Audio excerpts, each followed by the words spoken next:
Baik, saya akan putarkan klip sedikit clipping video Senin yang lalu untuk refreshing kita, pembahasan kita tentang Ordo Salutis ya. Oke, saya akan putarkan sedikit ini.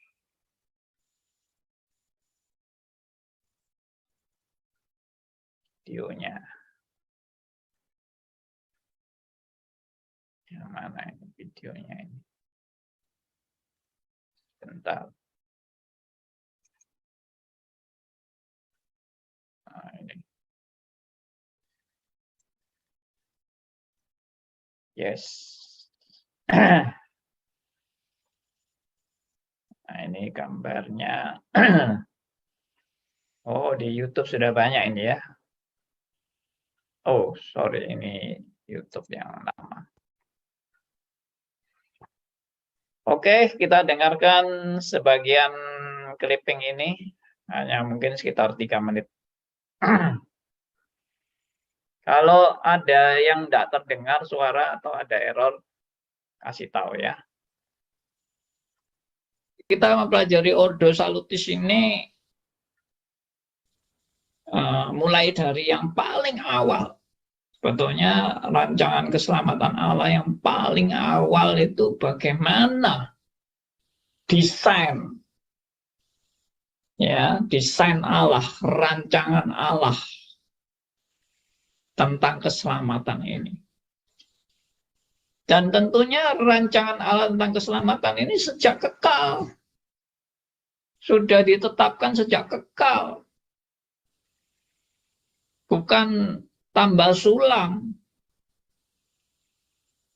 Nah, saya tidak setuju kalau dikatakan bahwa rencana keselamatan Allah ini gara-gara manusia jatuh dalam dosa, baru Tuhan cari jalan keluar bagaimana mengatasi manusia yang sudah terlanjur jatuh dalam dosa, yang kejatuhan ini di luar rencana Allah. Wah, itu sudah tambah amburadul, kacau balau semua kalau konsepnya seperti itu. Itu namanya rencana keselamatan Allah itu tambal sulam, saudara-saudara. Tambal sulam. Ya, teologi tambal sulam. Ya, teologi tambal sulam itu bagaimana? Ya, rencana Allah semula itu baik-baik saja, semua indah, semua di Taman Eden, tidak ada dosa, ya, tidak ada kemurtatan, ya, semua taat baik-baik saja. Itu rencana awal dari Allah. Nah, kalau itu rencana awal dari Allah, saya boleh katakan ya berarti Allah nggak pernah punya rencana ada salib. Ya, pada awalnya loh ya. Pada awalnya itu Allah nggak pernah berpikir tentang salib. Kristus itu nggak pernah ada di benak Allah untuk merancang keselamatan melalui salib Kristus. Itu tidak ada, karena memang rencana Allah pada mulanya itu semuanya baik-baik saja, semuanya indah, semuanya di Taman Eden, semuanya rukun-rukun, semuanya taat-taat. Nah, lalu terjadilah penyimpangan, ya kan? Adam dan Hawa, singkat ceritanya, makan buah pengetahuan yang baik dan jahat, jatuh dalam dosa. Allah kaget.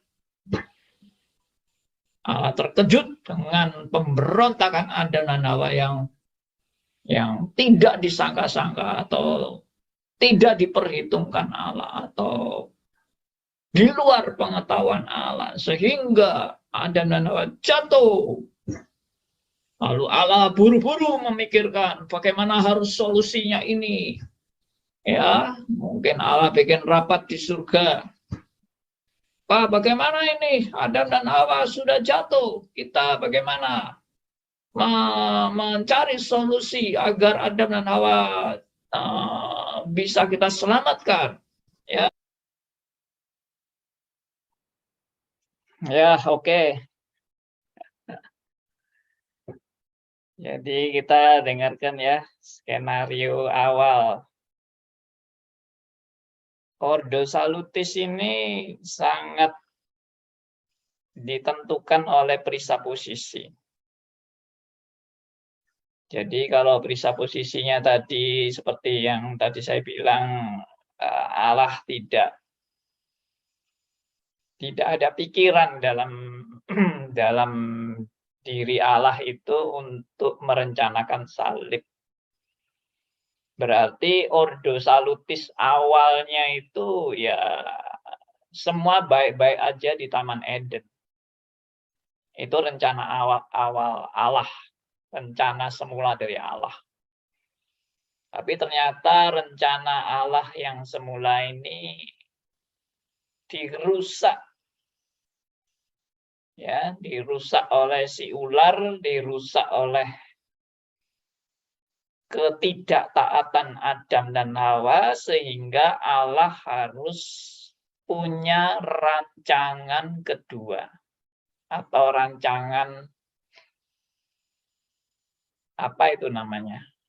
Revisi dari rancangan Allah yang pertama karena sudah dirusakkan. Maka ada Ordo Salutis yang awal sudah rusak, lalu muncullah Ordo Salutis yang kedua untuk perbaikan. Nah, ini jadi yang tadi saya bilang, ini namanya teologi tambal sulam. Ya, ini karangan saya sendiri ya. Tambal sulam itu tidak ada teologi tambal sulam itu. Ya. Tapi kalau tadi kan awalnya begini, lalu berikutnya begini, ya berarti kan Allah itu bisa berubah. Rancangan Allah itu bisa berubah. Rancangan Allah itu bisa error. Bisa tidak terjadi sesuai dengan yang dirancangkan. Nah, itu tidak terjadi sesuai dengan yang dirancangkan. Karena yang dirancangkan tuh di Taman Eden selama-lamanya. Nah, akhirnya tidak terjadilah di Taman Eden selama-lamanya. Yang terjadi malah pemberontakan. Ya, sebelumnya sebetulnya sudah ada pemberontakan, yaitu malaikat yang memberontak dan menjadi iblis. Dan sekarang muncul pemberontakan kedua. Berarti boleh dikata rancangan Allah itu dirusak dua kali. Ya. Saya ulangi ya. Rancangan Allah itu dirusak dua kali. Yang pertama, Allah merancangkan malaikat diciptakan untuk baik-baik saja. Malaikat diciptakan untuk taat kepada Allah, untuk melayani Tuhan selama-lamanya. Berarti Allah tidak pernah tercetus satu pemikiran dalam rancangan Allah bahwa malaikat ini akan terjadi pemberontakan. Itu tidak terpikir dalam pikiran Allah. Dan tidak ada dalam rancangan Allah, sehingga boleh dikatakan kalau seperti itu rancangan Allah itu dirusak pertama kali. Rusaknya apa? Malaikat yang memberontak. Itu rancangan dirusak pertama kali. Yang kedua, rancangan Allah dirusak kedua kali karena si malaikat yang memberontak yang jadi iblis ini memakai ular untuk merayu untuk menipu Adam dan Hawa dan ternyata jatuh. Berarti rancangan Allah gagal 2 kali. Yang pertama, malaikat memberontak, gagal pertama kali. Yang kedua, manusia dibujuk oleh si ular, akhirnya jatuh, gagal 2 kali. Dan kalau seperti itu pikirannya, cara berpikirnya seperti itu, saya boleh katakan kegagalan Allah 1 bisa sampai 1000 triliun kali. Ya, ini cuma istilah aja, 1000 triliun kali itu maksudnya berkali-kali sampai hari ini pun rancangan Allah bisa gagal terus. Saya kasih contoh. Akhirnya karena Adam dan Hawa dibujuk oleh si ular, akhirnya kan manusia jatuh dalam dosa dan akhirnya manusia menjadi jahat. Gitu kan? Ya, saya garis besar aja dulu. Saya tidak akan cerita. Kalau detail-detail nanti lebih banyak lagi kegagalan itu. Tapi saya buat garis besar aja. Misalnya, wah manusia sudah rusak gawat. Lalu Tuhan sudah nggak sabar melihat kerusakan manusia. Ya, akhirnya Tuhan mendatangkan air bah. Dengan harapan, dengan air bah diberikan, manusia semua mati, tinggal Nuh dan keluarganya diselamatkan dengan rancangan manusia akan menjadi baik. Setelah dibinasakan semua, manusia akan menjadi baik.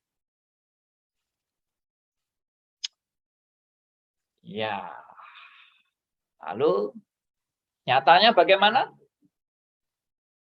Katanya begitu Nuh sudah mendarat, lalu Nuh sampai mabuk.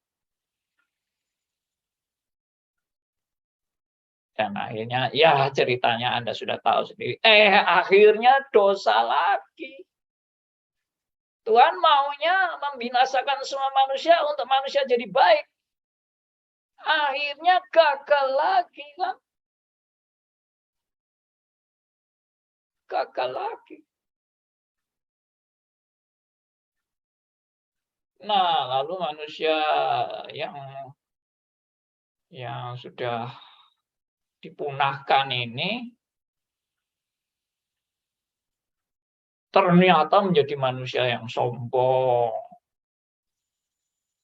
Akhirnya mendirikan apa itu? Menara. Sorry. Ya, akhirnya manusia itu mendirikan Menara Babel. Menara Babel.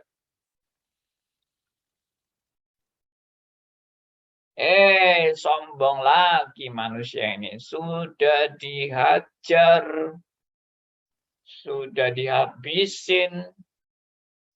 Sombong lagi, berarti Allah gagal lagi nih untuk membentuk manusia jadi baik. Allah gagal bolak-balik. Makanya tadi saya bilang bisa 1000 triliun kali kegagalan Allah dalam ingin memperbaiki manusia. Lalu singkat cerita, garis besarnya lagi, muncullah pilihan Allah kepada Abraham dengan harapan melalui pilihan Allah kepada Abraham ini akan terjadilah suatu keturunan-keturunan yang baik, saleh, suci, kalau bisa tanpa dosa. Ya kan? Abraham dipilih. Tapi ternyata manusia juga makin jahat, yang di sampingnya Abraham ini terjadilah yang namanya Sodom dan Gomora. Wah, jahat lagi manusia ini. Wah, Tuhan marah lagi. Sudah gua habisin Sodom dan Gomora. Biar manusia yang rusak habis, diganti dengan manusia yang lebih bagus. Hanya Sodom dan Gomora meskipun sudah ditawar oleh Abraham, sudah binasa akhirnya. Tetap binasa karena Tuhan sudah di puncak batasnya itu sudah. Sodom dan Gomora habis, lenyap.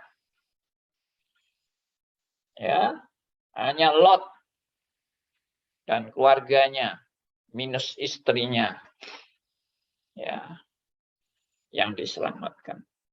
Istrinya jadi patung garam. Dengan harapan akhirnya menghasilkan keturunan yang baik. Apa yang terjadi kemudian?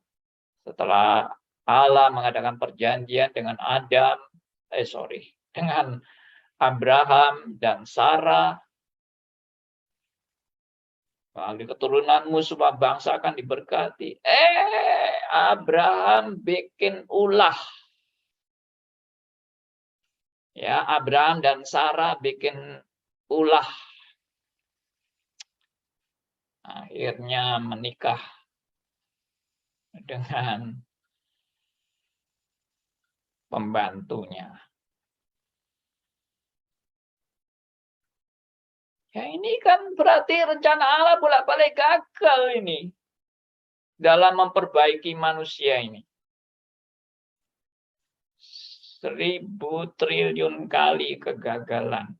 Ini kan yang saya cerita ini kan yang peristiwa gede-gede, yang peristiwa kecil-kecilnya bagaimana? Waduh, 1001 macam kegagalan. Sampai hari ini, apa manusia tambah baik hari ini? Coba saudara renungkan, hari ini manusia tambah baik nggak?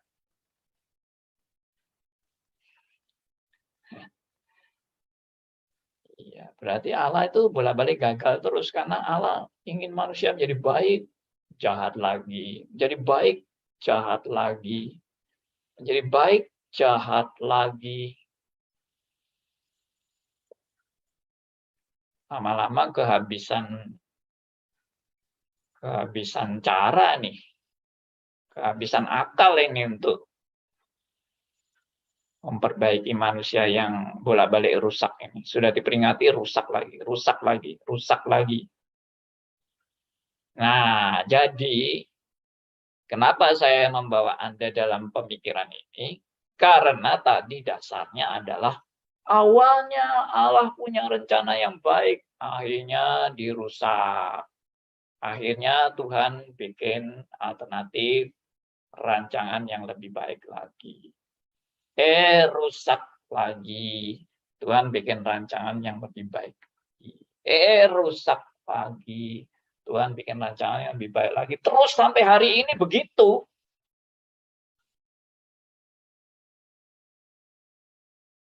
Nah, jadi kalau saudara sudah mengikuti satanologi, ya, saudara akan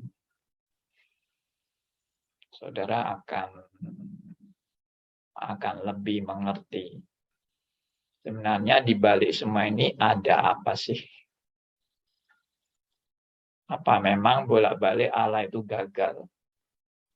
Apa memang Allah itu punya rancangan pertama, rancangan kedua, rancangan ketiga, atau revisi pertama, revisi kedua, revisi ketiga, atau perbaikan pertama, perbaikan kedua, perbaikan ketiga, atau rancangan Allah itu cuma satu.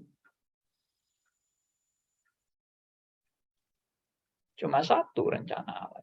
Rencana Allah itu tidak ada alternatif 1, alternatif 2, alternatif 3, atau tidak ada perbaikan 1, perbaikan kedua, perbaikan ketiga, revisi 1, revisi 2, revisi 3. Tidak ada. Rancangan Allah itu hanya ada satu, yaitu rancangan yang sempurna.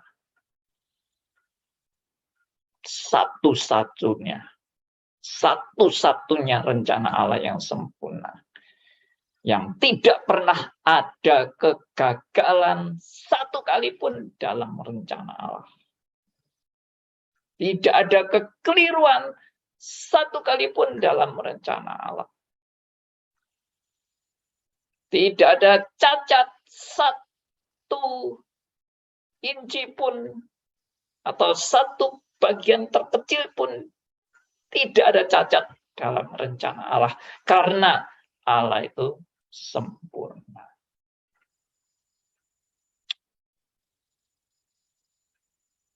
Ya, bersyukur kalau saudara dan saya bisa merenungkan kebenaran ini yang mungkin tidak mudah diterima.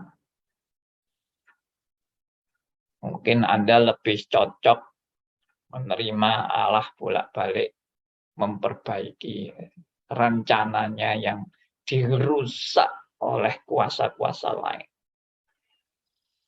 Ya, rencana Allah dirusak oleh kemauan malaikat yang memberontak, dirusak oleh iblis yang menipu manusia, dirusak oleh manusia yang sombong mau mendirikan menara Babel, dirusak oleh manusia-manusia jahat dari Sodom dan Gomora, dan dirusak oleh Abraham yang memperistri Hagar,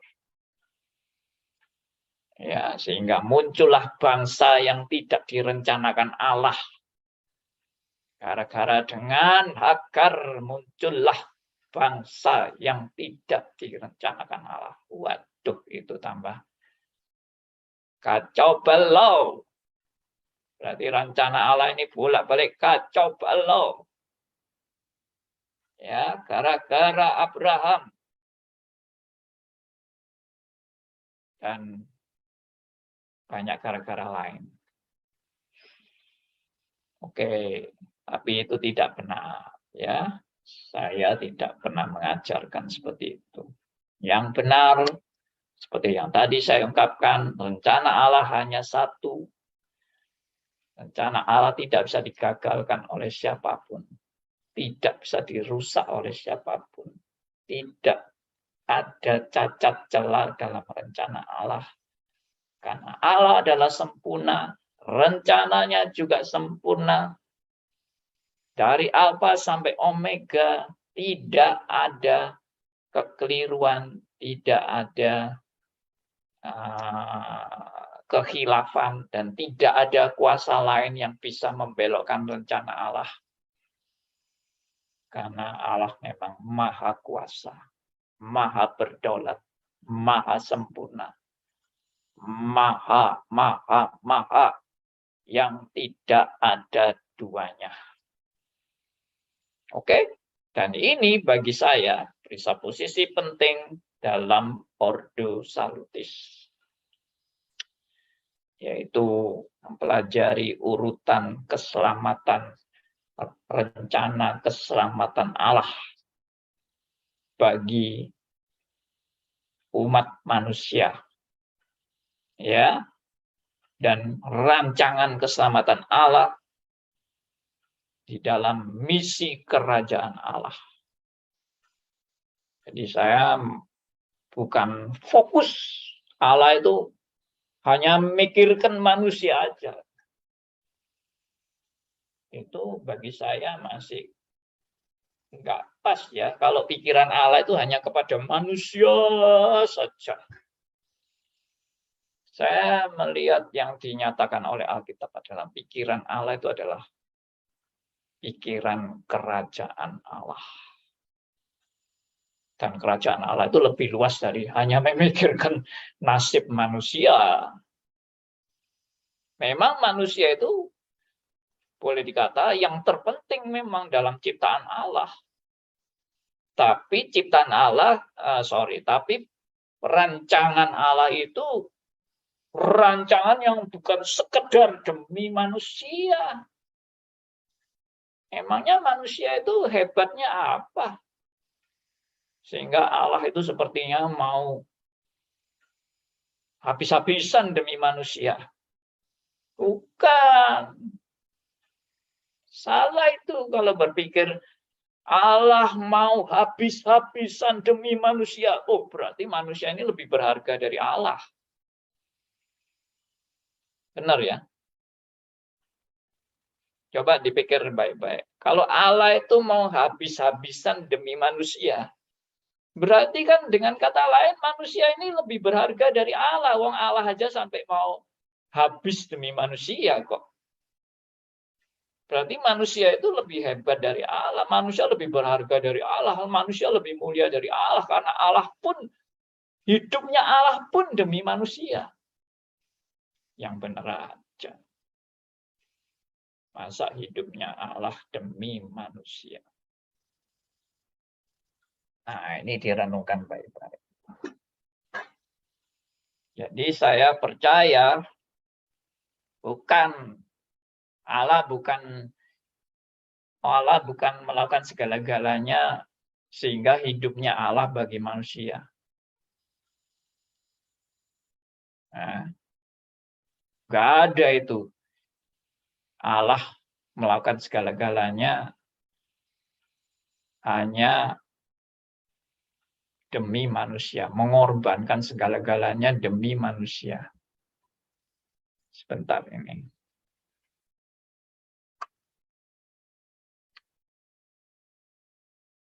Oke.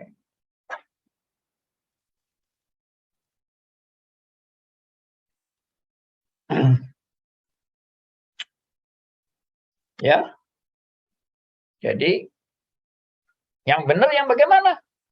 Yang benar adalah segala sesuatu yang diciptakan itu adalah demi kemuliaan Allah. Iya dong, jangan dibalik dong. Masa Allah menciptakan segala sesuatu demi manusia.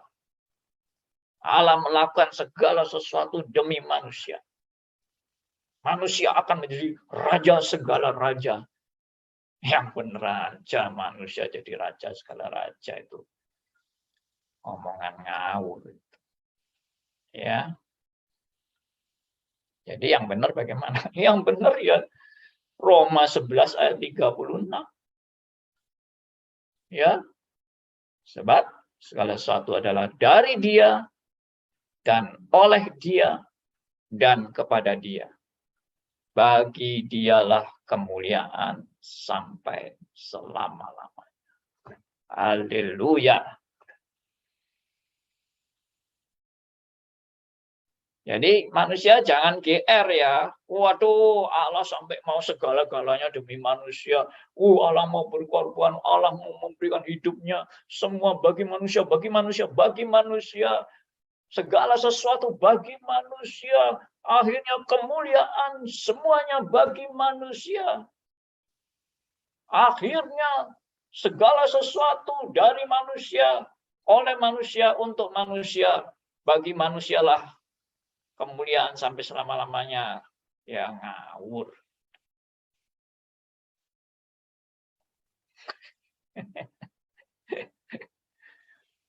Bu Nita sampai ketawa. Ya, kita seringkali GR. Kita merasa, aduh Allah itu baiknya sama saya, baiknya sama saya. Itu memang nggak salah. Allah memang sangat baik bagi kita. Tapi jangan kebablasan GR-nya. Lalu Anda pikir Anda itu yang lebih utama dari Allah gitu. Sehingga Allah mau segala-galanya bagi Anda. Ya. Oke. Kita sungguh bersyukur ya dapat kebenaran-kebenaran seperti ini. Juga saya benar-benar mendapat ajaran-ajaran seperti ini itu juga pencerahan. Ya, Tuhan anugerahkan. Ini pemikiran-pemikiran yang betul-betul back to the Bible, yang teosentris, ya, kembali kepada prinsip-prinsip Alkitab yang benar. Nah, itu. Oke. Jadi Ordo Salutis itu dimulai, rancangan Allah itu dimulai sejak dalam kekekalan, dan rancangan Allah itu dari Alfa sampai Omega, saudara. Ya, dari Alfa sampai Omega. Allah itu tidak, tadi yang saya bilang tambal sulam itu loh. Misalnya, coba satu langkah, terjadi apa? Oh, ternyata terjadi sesuatu yang tidak terpikirkan oleh Allah. Lalu mulai diperbaiki. Setelah diperbaiki, waduh, terjadi lagi yang lain yang tidak terpikirkan lagi, lalu diperbaiki lagi. Itu namanya tambal sulam. Itu tidak. Rancangan Allah itu langsung dari Alfa sampai Omega. Akulah yang awal dan yang akhir. Oh, berarti itu menunjukkan rancangan Allah itu sudah dari awal sampai akhir, berarti itu sudah satu paket sekaligus. Kalau saudara dan saya membuat rancangan itu kan step by step. Gitu loh. Karena Anda dan saya itu di dalam proses. Kita pun berpikir melalui proses berpikirnya kita. Dan pikiran kita pun berkembang melalui proses. Kita dari bayi sampai hari ini kan berpikir melalui proses kita ini. Mana ada bayi yang langsung mikir sudah, saya nanti umur 80 mau jadi apa. Ada bayi kayak gitu. Masa sudah mikir umur 80 mau jadi apa. Hah? Ya kita enggak tahu yang terjadi ke depan aja. Berapa menit ke depan aja terjadi apa saya juga enggak tahu. Mungkin saya sudah dipanggil Tuhan. Juga bisa. Siapa yang tahu? Sepertinya terjadi, teman-teman saya juga mendadak dipanggil Tuhan. Jangan bilang itu enggak mungkin terjadi pada saya. Siapa yang bilang enggak mungkin?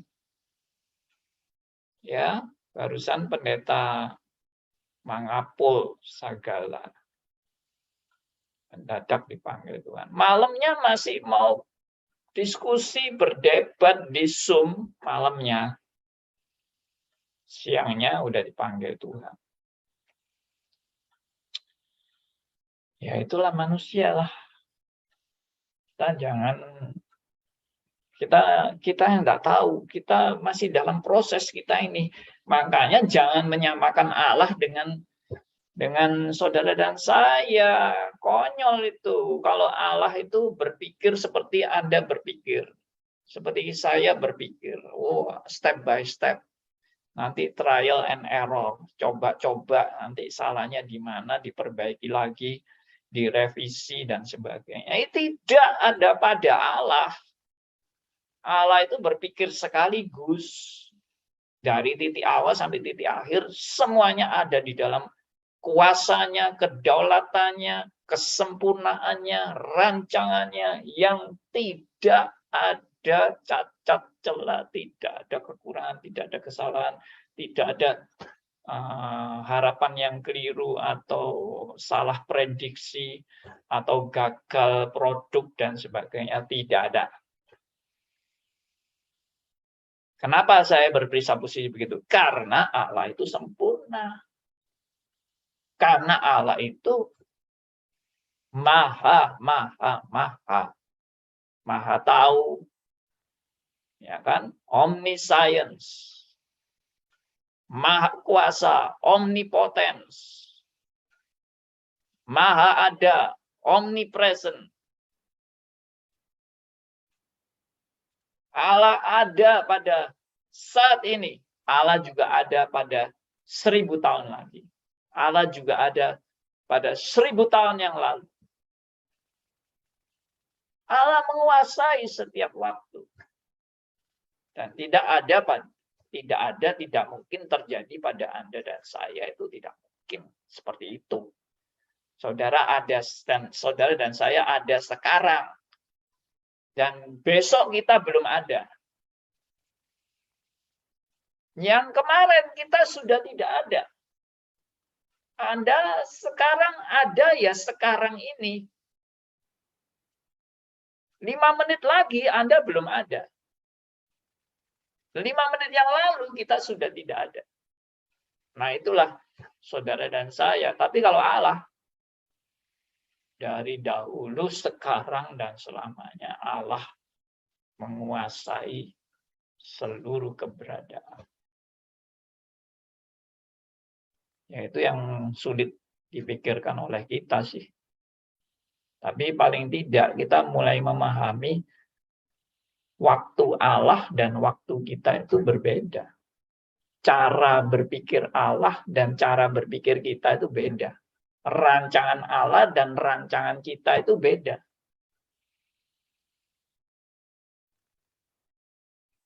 Kalau kita menyamakan Allah dengan kita, itu konyol. Teologi konyol itu. Teologi antroposentris. Oke. Jadi, saya percaya kalau sudah berkomitmen rancangan Allah cuma satu, maka tidak ada rancangan Allah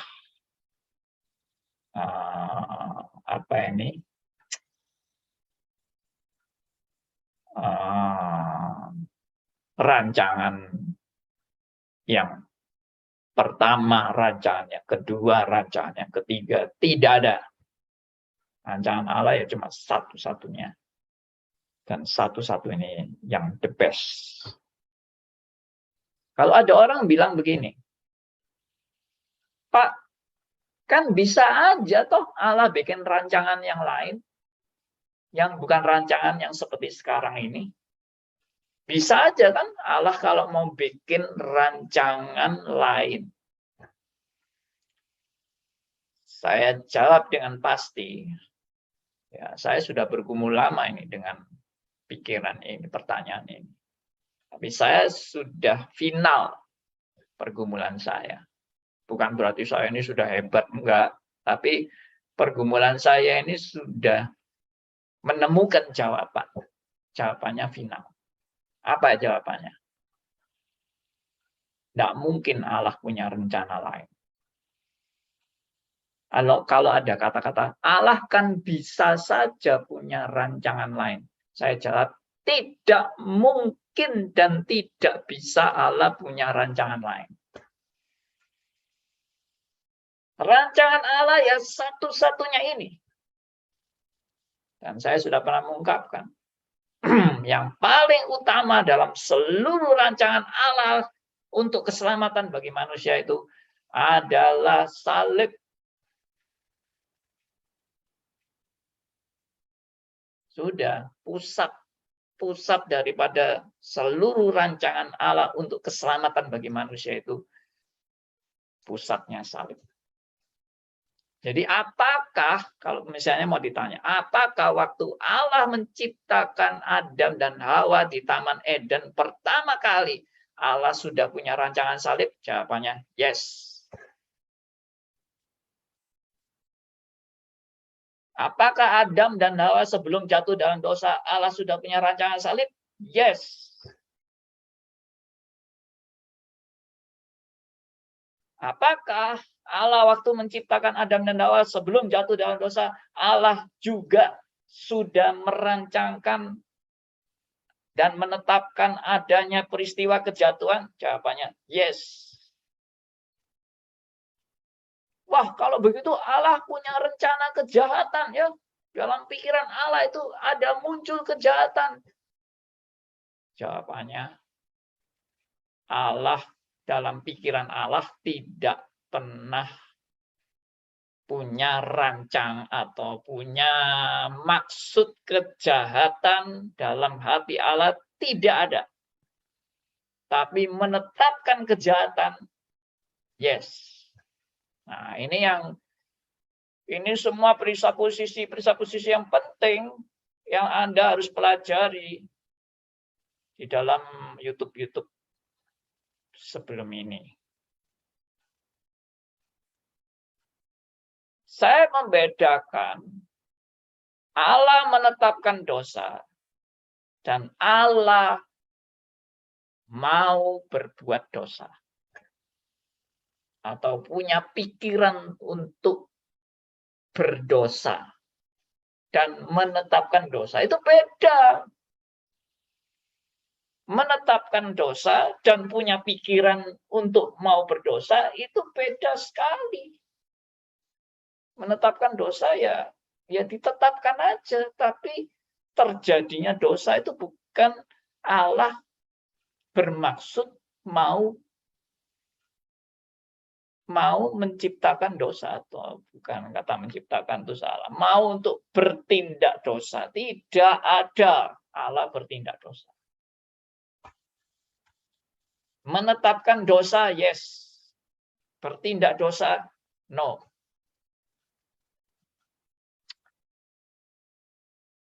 Apa bedanya, Pak? Ya bedalah. Menetapkan tidak berarti berbuat. Saya ulang ya, menetapkan tidak berarti berbuat.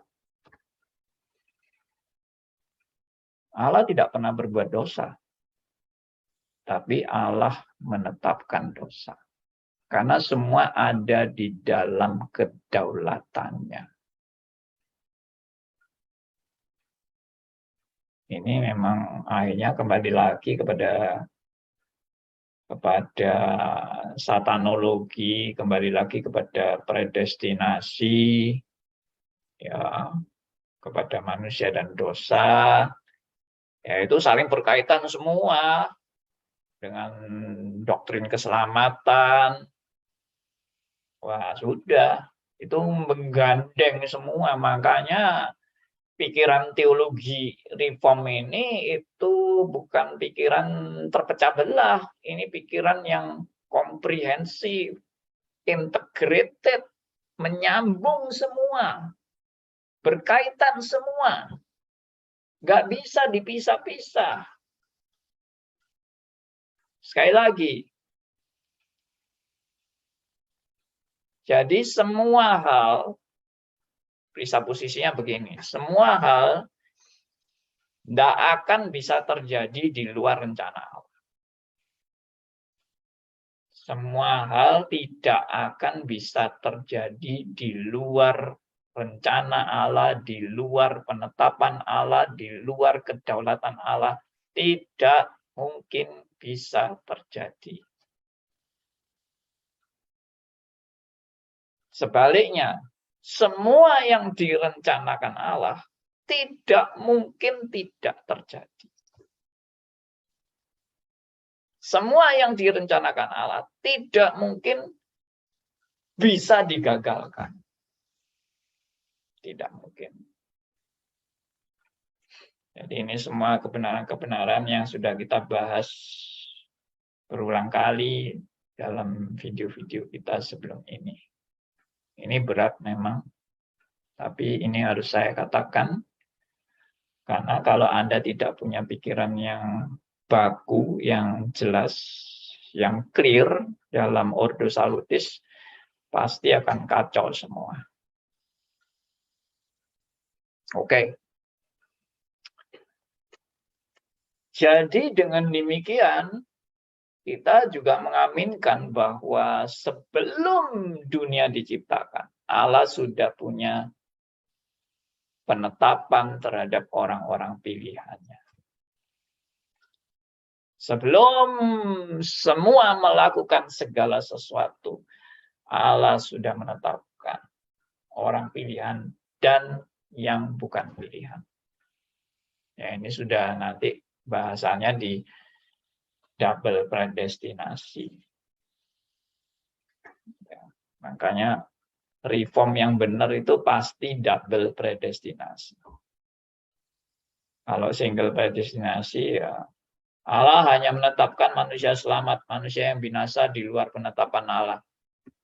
Emangnya manusia yang binasa itu di luar kontrol Allah, di luar kedaulatan Allah, di luar penetapan Allah. Ya mana bisa. Ya tadi sudah presupposinya jelas, apa yang tidak direncanakan Allah tidak mungkin bisa terjadi. Apa yang direncanakan Allah pasti terjadi. Dan apa yang tidak direncanakan pasti tidak pernah terjadi. Sudah selesai. Anda lalu bilang, wah kalau begitu kita ini semua robot. Kita ini nasib, terimanya nasib. Wah, kalau kembali ke situ lagi, kita kembali kepada nanti Arminianism, Calvinism, kembali kepada satanologi, kembali kepada predestinasi. Ya, makanya saya anjurkan teman-teman yang belum dengar yang video-video yang ada di Series Ngagel ini, coba dengarkan. Ya, pelan-pelan memang, wah bisa stres itu kalau mengejar 40 sesi. Arminianism vs Calvinism, wah bisa stres itu. Tapi nggak usah stres ya, pelan-pelan aja. Tuhan itu kan membentuk. Sekali lagi Tuhan itu membentuk cara berpikir kita itu melalui proses.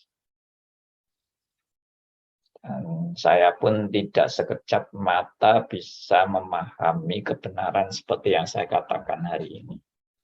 Saya juga membutuhkan waktu dan pergumulan.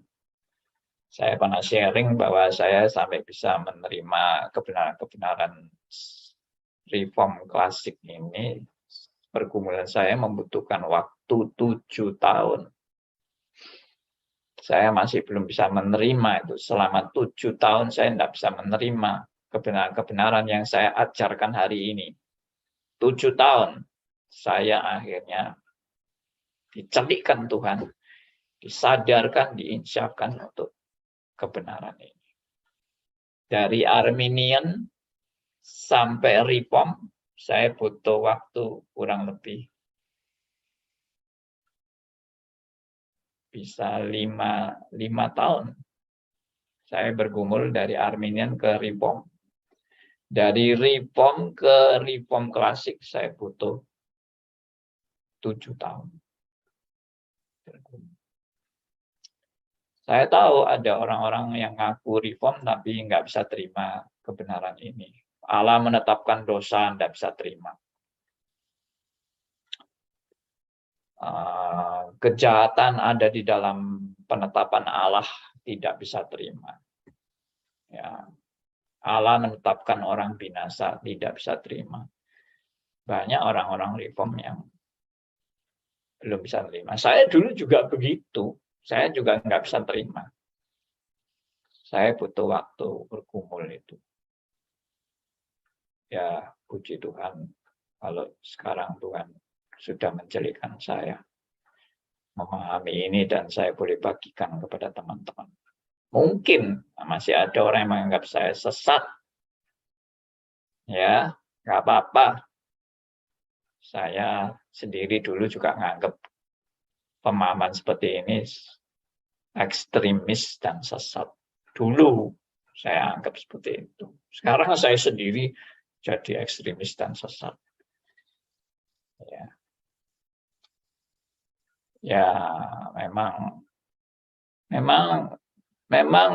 semua itu butuh waktu dan memang orang bisa mengerti kebenaran itu anugerah. Betul-betul anugerah. Itu kita meletakkan segala rasio logika kita yang terbatas ini, meletakkan di bawah kaki kedaulatan Allah. Saya harus submit pada kedaulatan Allah. Bukan Allah harus tunduk pada logika saya. Logika saya yang harus tunduk pada kedaulatan Allah. Itu yang benar. Oke. Mungkin saya sudah terlalu panjang bicara. Ya, sudah 1 jam saya bicara. Baik. Saya ingin tanggapan aja dari teman-teman. Mungkin ada yang mau bertanya, ada yang belum jelas. Nggak apa-apa, tanya aja. Nggak usah takut-takut. Oke, Pak Markus sudah angkat tangan yang pertama. Pak Markus, silakan. Ya, saya kok mantap sekali sama penjelasannya Pak Andi itu, bahwa Allah itu menetapkan entah itu yang baik maupun yang tidak baik. Itu ada Pak di Yesaya pasal 45 ayat 7. Ayat 7, betul Pak. yang 6b-nya bilang, akulah Tuhan dan tidak ada yang lain. Lalu yang menjadikan terang dan menciptakan gelap, yang menjadikan nasib mujur dan menciptakan nasib malang. Akulah Tuhan yang membuat semuanya itu. Ya Pak, itu Pak dasarnya. Oke.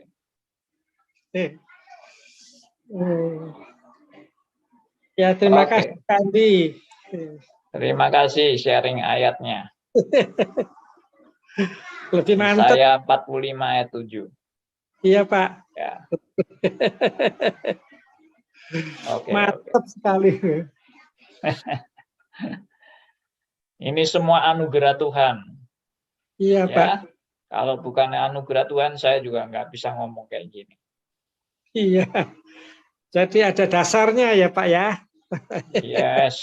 Kalau nggak ada dasarnya ya saya sudah sesat bidat Pak. Iya betul Pak. Oke. Silakan ada teman-teman lain mau menanggapi. Pak Alim, Pak Andi. Ya, Bu Liliana, silakan. Saya pernah satu hari PI ke teman saya orang Buddha. Waktu kita cerita tentang peristiwa di Taman Eden, terus dia bilang gini, berarti Allahmu kan gagal toh. Maksudnya rencana dia mau penyelamatan dosa itu gagal, manusia tetap berdosa. Nah, saya sulit sekali menjelaskan ke teman saya yang Buddha ini, Pak, karena dia sangat rasional dan orangnya tuh sekolahnya tinggi. Kalau menurut Pak Andi, saya jelaskan ini harus gimana ya? Oke. Sangat baik sekali pertanyaannya, dan sebenarnya pertanyaan ini tidak bisa dijawab. Karena apa? Karena yang kita injili ini orangnya belum menerima Yesus sebagai Tuhan dan Juru Selamat. Dan dia hanya berpikir tentang Allah dari sudut pikirannya dia sendiri. Yang nggak mungkin dia bisa menangkap pikiran Allah kalau tidak dicelikan oleh Roh Kudus. Itu yang pertama. Tapi kalau pakai dasar logika umum, kita pun bisa jawab. Ya, maksudnya misalnya dia bilang, oh berarti Allahmu gagal. Tidak, siapa yang bilang Allah kita gagal? Allah kita nggak pernah gagal. Allah kita selalu apa yang rencanakan Allah. Itulah yang terjadi. Tapi menurut saya, sebaiknya jangan diskusi tentang hal-hal ini kepada orang yang belum sungguh-sungguh Kristen. Hindari diskusi ini. Karena kalau dia belum sungguh-sungguh menerima Yesus sebagai Tuhan dan Juru Selamat, pengertian-pengertian ini bisa menjadi bumerang bagi dia sendiri. Akhirnya dia tidak mau percaya kepada Allah yang seperti yang kita jelaskan. Dan dia tidak perlu tahu ini. Nanti, tunggu dulu. Kalau dia sudah terima Yesus, dia sudah bertobat, baru pelan-pelan dikasih tahu. Tapi untuk orang yang di luar Kristus, jangan dikasih teori-teori ini. Ya? Iya, Pak. Oke. Oke, makasih. Nah, jadi yang penting bagi dia, menurut saya ya, bagi dia yang penting adalah kamu orang berdosa, tidak mungkin kamu bisa lepas dari dosa-dosamu dengan berusaha berbuat baik. Itu yang kita tegaskan. Tapi kalau dia tetap ngotot, dia merasa dia bisa berbuat baik, dan dia bisa betul-betul suci, tanpa sedikit pun berdosa,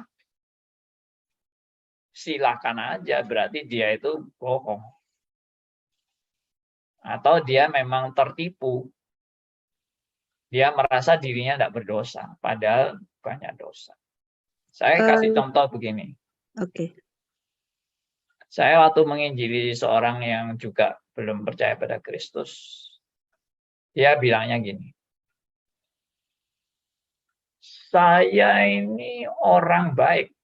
Dia bilang, saya tidak pernah menipu, saya kalau berbisnis saya jujur, saya juga tidak pelit, saya banyak membagi-bagikan kepada orang miskin, ya, sumbangan-sumbangan, ya, saya orangnya sangat sosial, dermawan, ya pokoknya dia pamer semua kebaikannya.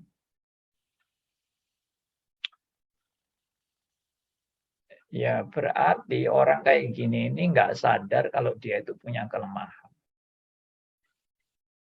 Nggak sadar kalau dia itu punya dosa-dosa yang masih tersembunyi. Ya. Nah, ternyata orang ini apa? Ternyata orang ini terkenal sangat kejam dengan anaknya. Jadi di mata orang secara sosial dia orang baik sekali, tapi di mata keluarganya, papanya ini seorang penyiksa. Dan itu dia tidak sadari. Dia anggap dia itu baik.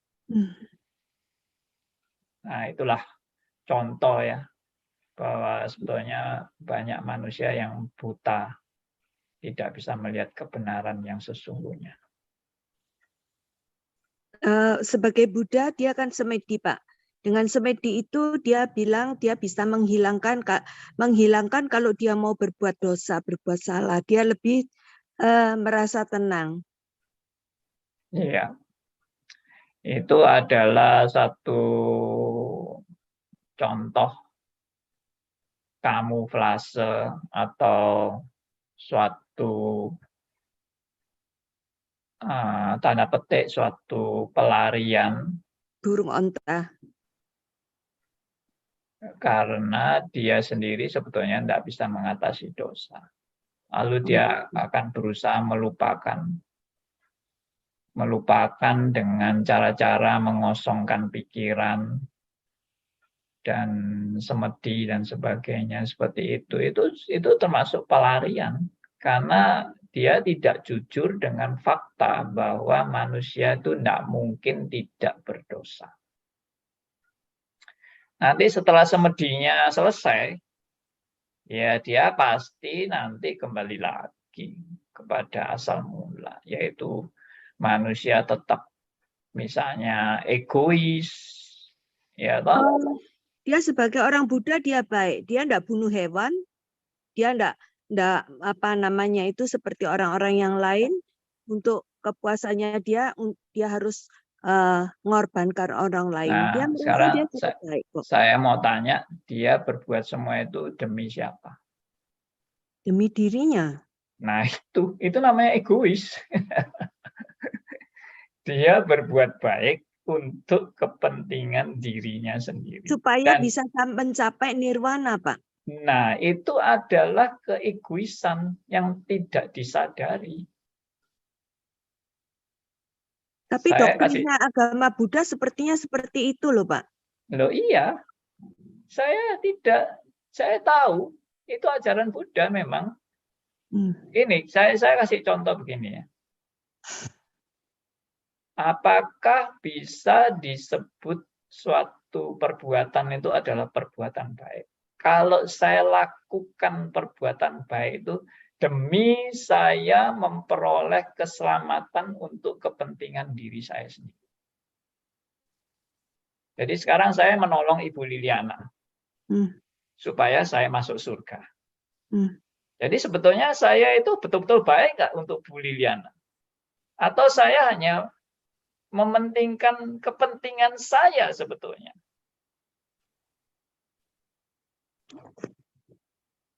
Nah, bagaimana?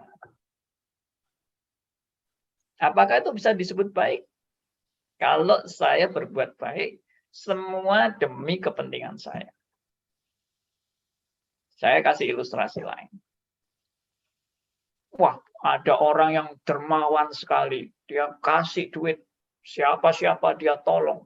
Ya, ternyata di balik semua yang dia lakukan sangat baik itu dan sangat dermawan itu, dia punya pikiran apa?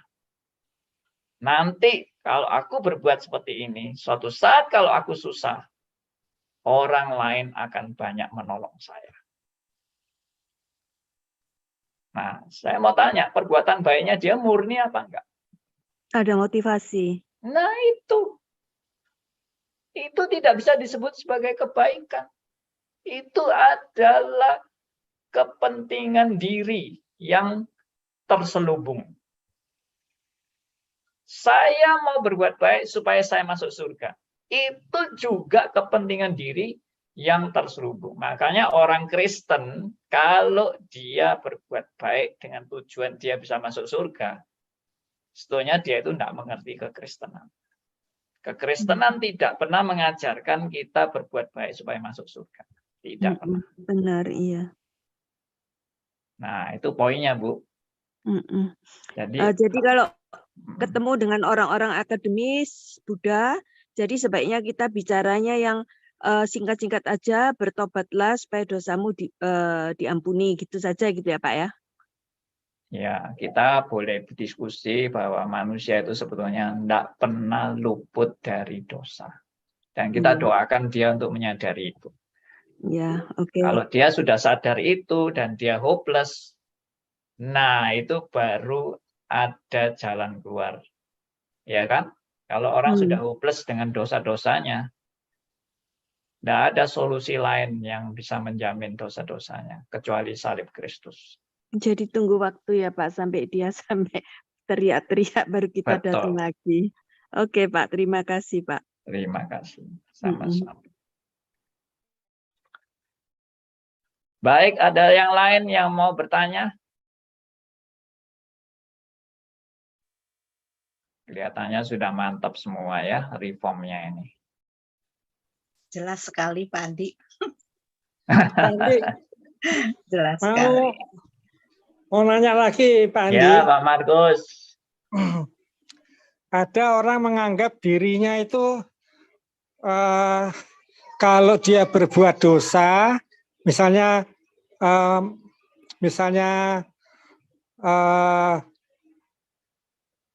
korupsi atau merampok, itu baru namanya dosa. Kalau dia nggak berbuat begitu, dia tidak berdosa.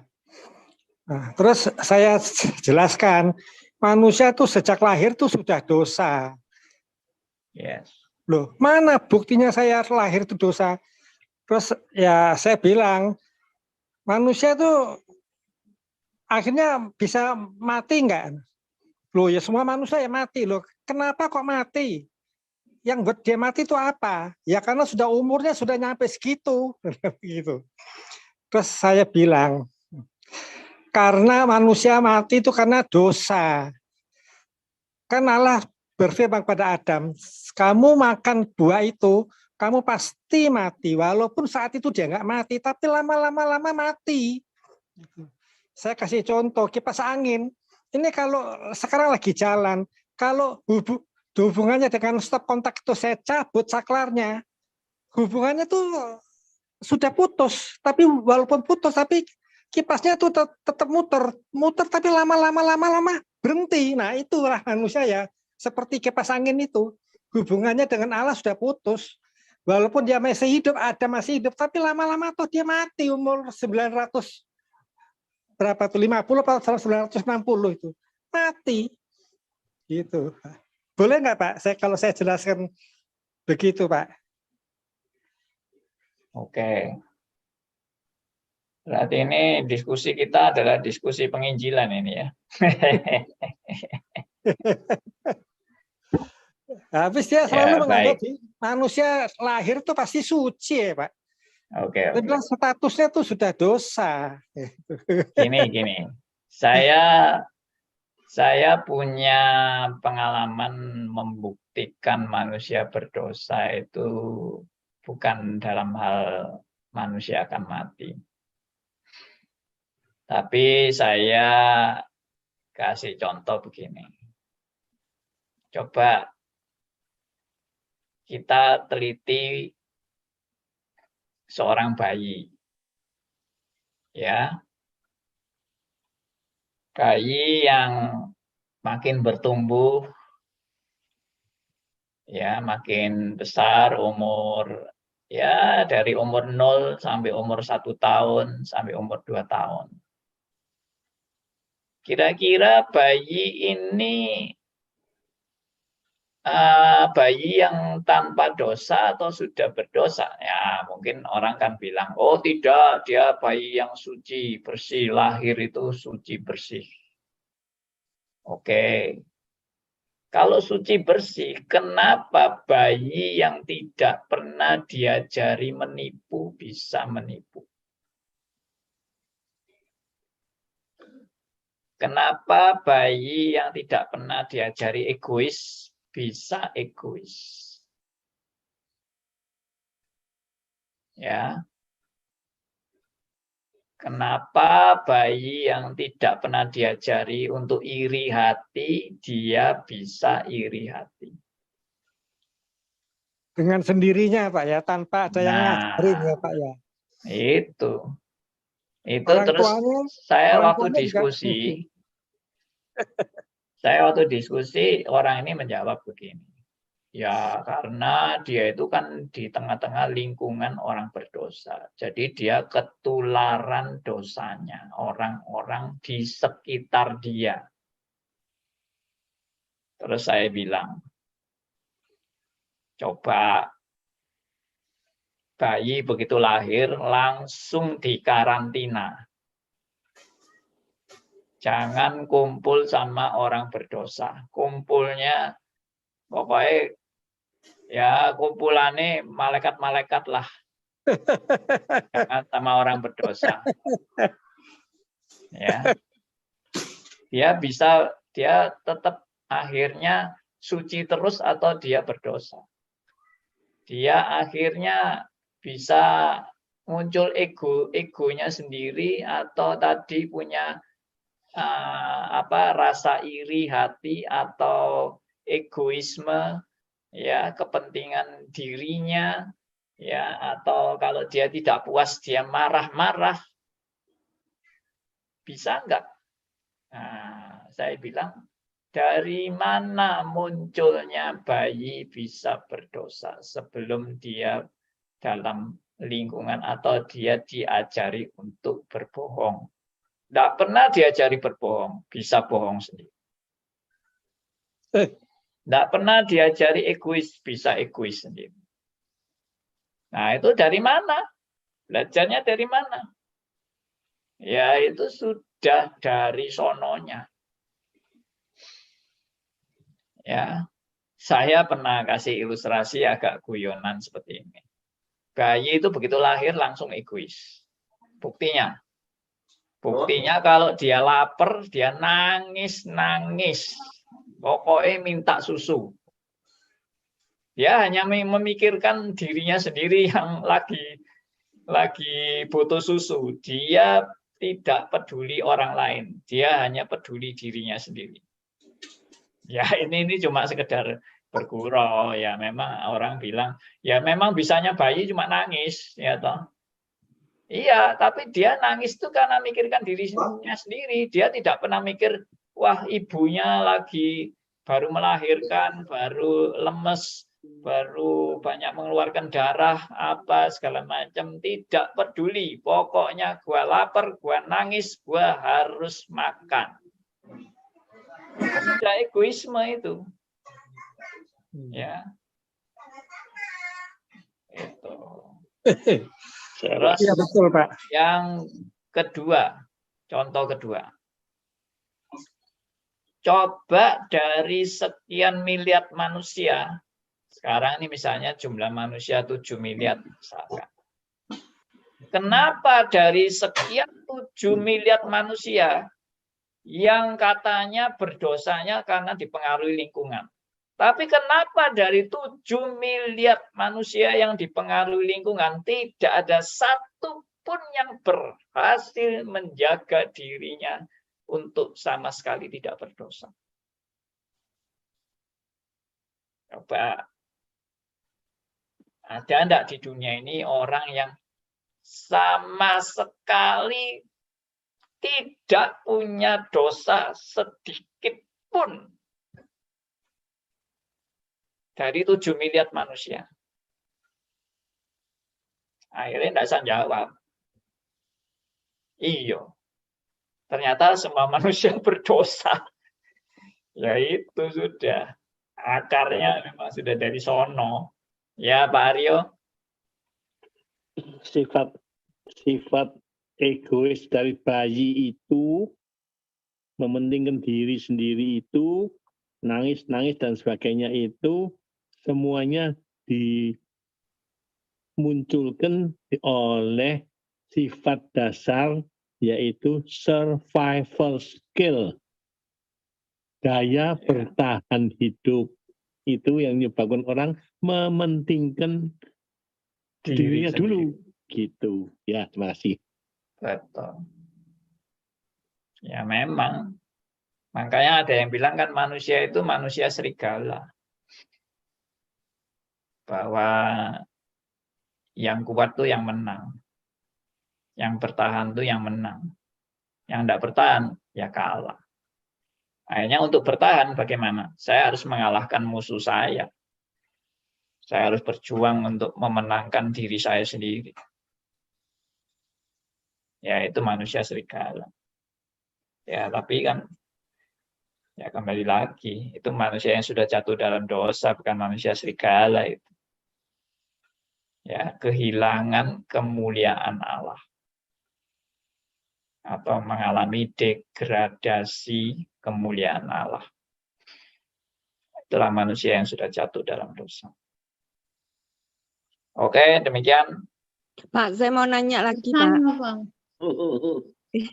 Oke. Bu Dor aja dulu. Silakan Bu Dor.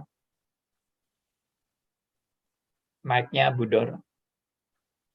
Dulu Ibu aja dulu, nanti saya kalau doa. Oke. Pak Andi, Ya. Allah itu ya, sampai dia itu mau menyelamatkan manusia itu dengan berbagai macam cara dan sampai mau mati di atas kayu salib, apakah karena di dalam diri manusia ini ada peta dan gambarnya toh? Cara berpikirnya bukan gitu.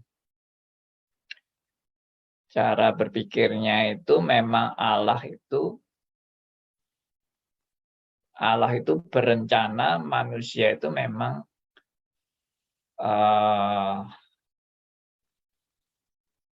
fokus daripada seluruh rencana Allah itu memang keselamatan bagi manusia. Itu fokusnya.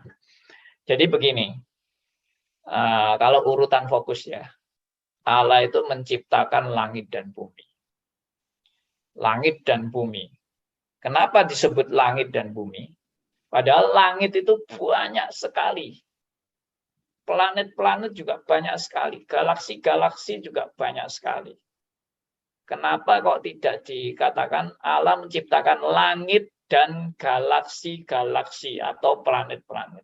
Tapi hanya langit dan bumi. Berarti fokus Allah dalam seluruh ciptaan alam semesta ini adalah kepada bumi.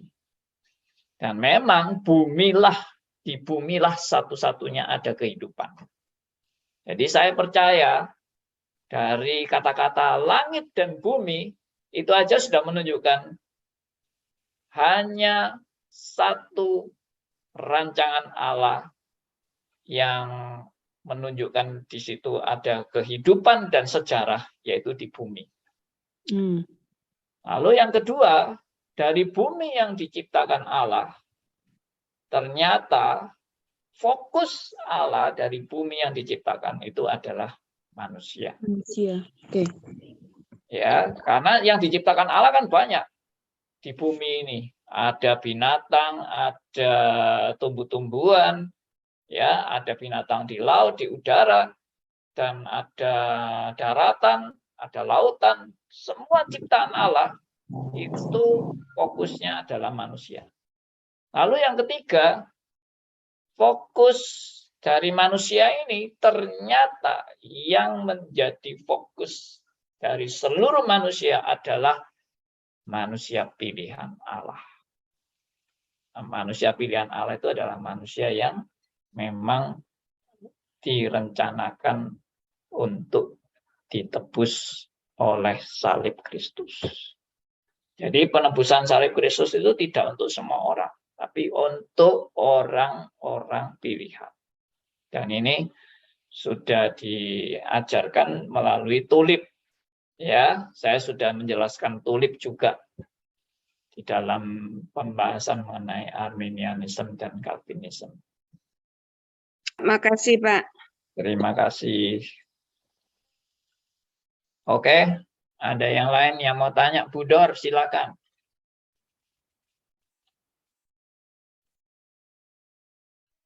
Iya, Pak. Selamat malam, Bapak. Selamat malam, Bu Dor. Ya, saya tertarik dengan pembahasan tadi yang Bapak sampaikan tentang bagaimana proses manusia yang Tuhan buat, misalnya mulai dari Adam dan Hawa, kemudian sampai kepada Nuh, kemudian sampai kepada Abraham, dan seterusnya sampai kepada kita. Ya. Saya juga melihat ini dan ada hal yang saya lihat di dalam semua proses itu, yaitu pertama, di dalam semua perjalanan manusia ini kesimpulan saya yang bisa salah bisa benar. Allah selalu punya orang-orang yang dipilihnya untuk melangsungkan maunya atau kehendaknya. Contoh, kita mulai dengan Kain dan Habel. Kain dan Habel, waktu Kain membunuh Habel, maka Tuhan memunculkan Set sebagai pengganti. Alkitab bilang sebagai pengganti. Kemudian manusia hiduplah. Jadi di dalam dunia ini ada manusia yang benar dan ada manusia yang dipegang Allah. Artinya manusia yang milik Allah, yang kasih hati Allah. Kalau boleh saya begitu, mungkin saya terlalu kalimat saya kurang bagus. Tapi manusia yang dipegang oleh Allah untuk maksud Allah yang suci, untuk kemuliaan Allah. Tapi juga ada manusia yang sengaja ditaruh Allah untuk melanjutkan hidup sebagai orang berdosa atau orang fasik. Itu terlihat dari pemilihan Allah dalam penggantian Habel dengan penggantinya Habel yaitu Set. Kemudian sampai kepada zamannya Abraham. Abraham dipilih Allah untuk menjadi orang yang ada di dalam rencana Allah, rencana Allah yang besar. Lalu kemudian dari Abraham berkembang menjadi satu bangsa yang besar. Abraham sampai kepada masa Kristus datang. Yang saya ingin, ya ini pandangan saya, Pak. Saya mau tanya, minta penjelasan dari Bapak. Jadi di dalam rencana Allah itu ada dua kelompok manusia yang memang sudah terbagi. Manusia yang dipegang Allah untuk satu rencana besar, ya itu rencana kepada keselamatan. Satu kelompok manusia yang juga adalah keturunan Kain. Kalau saya boleh ngomong begitu, keturunan Kain. Tetapi mereka berdua ini sama-sama harus hidup beriringan atau berdampingan di dalam dunia milik Allah ini, Pak. Mohon penjelasan Bapak. Terima kasih. Baik. Oke, saya memang melihat ada tafsiran silsilah keturunan Kain sebagai keturunan orang-orang jahat dan keturunan dari Habel ya sebagai orang-orang yang baik. Cuma saya sendiri nggak terlalu tertarik dengan masalah keturunan orang baik dan keturunan orang jahat. Karena prinsip yang saya ambil dari Alkitab adalah Tuhan bisa memakai orang jahat untuk menjadi baik. Dan tidak ada orang baik yang baik dari dirinya sendiri, asli dari dirinya sendiri. Dan baik atau jahat bukan karena genetika, bukan karena DNA, keturunannya jenis ini akan menurunkan orang-orang baik.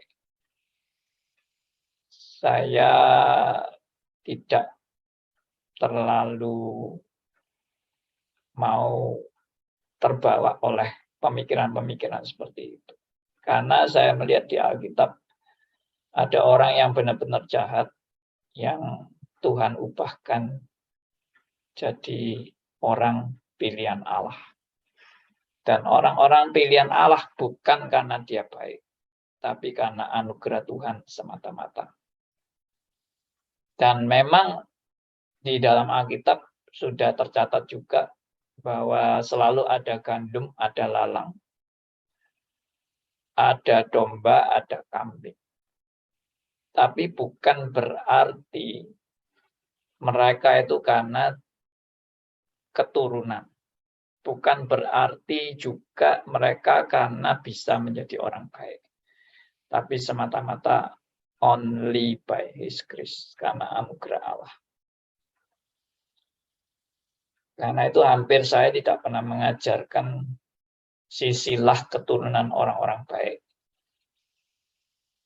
Karena Abraham pun diambil dari orang kafir. Ya. Orang tua Abraham bukan karena orang baik-baik. Orang tua Abraham itu penyembah berhala. Ya. Jadi apakah Abraham itu pasti menurunkan orang baik? Ternyata tidak. Dari Yakub pun muncul saudara-saudara Yusuf yang jahat. Dari keturunan Yakub yang menurunkan Tuhan Yesus juga bukan Yusuf. Ya kan? Yusuf itu tidak masuk pada silsilah menurunkan Mesias, Yusuf itu. Tapi malah memakai keturunan Yakub yang nggak baik itu. Malah dipakai untuk menurunkan Mesias, yaitu siapa? Siapa keturunan Yakub yang dipakai untuk Yehuda. Yehuda. Yehuda. Itu bukan juga yang terbaik. Ya. Lalu Daud. Apakah Daud juga sangat baik? Lalu Salomo. Apakah Salomo sangat baik? Jadi sebetulnya saya tidak pernah berpikir tentang ini orang baik dan ini orang tidak baik. Saya berpikir semua tidak baik. Dan semua yang tidak baik ini Tuhan ada yang Tuhan pilih dan Tuhan beri anugerah untuk masuk dalam rencananya. Dan itu namanya only by His grace. Ya, demikian. Saya harap boleh menjawab ya pergumulan dari Ibu Dor. Terima kasih Pak. Ya. Saya sangat mengimani atau meyakini tentang Allah dalam segala kedaulatannya memilih orang-orang sesuai dengan kedaulatannya. Yes. Namun yang saya pikirkan Allah selalu mau di setiap zaman itu ada orang-orang yang baik gitu. Mungkin seperti itu atau bagaimana saya tidak tahu. Bukan orang yang baik, orang yang dipilih. Ya, orang dipilihnya. Jadi ya, karena yang dipilih itu bukan orang baik. Iya. Iya, iya Pak, kira-kira seperti itu. Okay. Jadi Allah dalam segala ini setiap zaman ada orang baik, ada orang jahat, ada orang baik beriringan gitu. Tadi saya bilang beriringan, hidup beriringan. Iya, saya hindari perkataan ada orang baik. Tidak ada orang baik. Ya tapi oh ya oke lah, oke Pak. Thank you.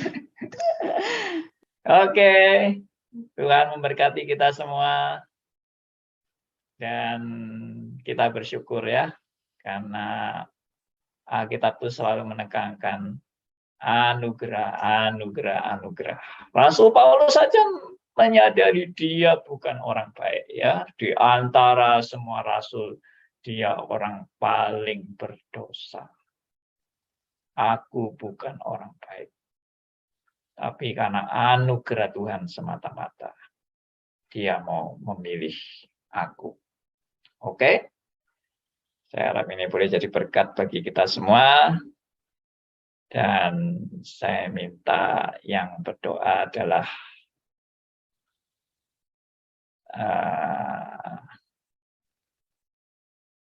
siapa ini? Siapa aja deh.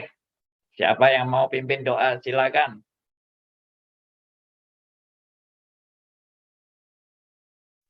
Pak Aryo. Pak Aryo ditunjuk. Ini namanya pemaksaan ini. Ya, Pak Aryo saja, Pak. Oh, gitu ya. Oke, semua setuju Pak Aryo. Silakan Pak Aryo. Pak Aryo mic-nya, Pak Aryo mic-nya belum di-on kan. Ya, sudah. Bapak kami yang di surga, pada malam hari ini kami lagi-lagi diingatkan terus-menerus oleh guru kami bahwa tidak ada orang yang baik. Semua orang sudah jatuh dalam dosa. Itu sebetulnya kita sudah mengerti karena sudah diulang-ulang Tuhan. Tapi kita memang perlu terus-menerus diulang lagi Tuhan bahwa kami hanya selamat oleh karena anugerah Tuhan, bukan karena kebaikan kami. Oleh karena itu kami menyatakan terima kasih kami dengan berbuat semaksimal mungkin untuk mentaati menjadi orang Kristen yang baik. Bukan kami yang baik, tapi kami belajar memohon pertolonganmu terus-menerus menggiring kami pada yang Tuhan mau, desain yang Tuhan mau. Terima kasih Tuhan. Dalam nama Tuhan Yesus kami ucap syukur sekali lagi. Amin. Amin.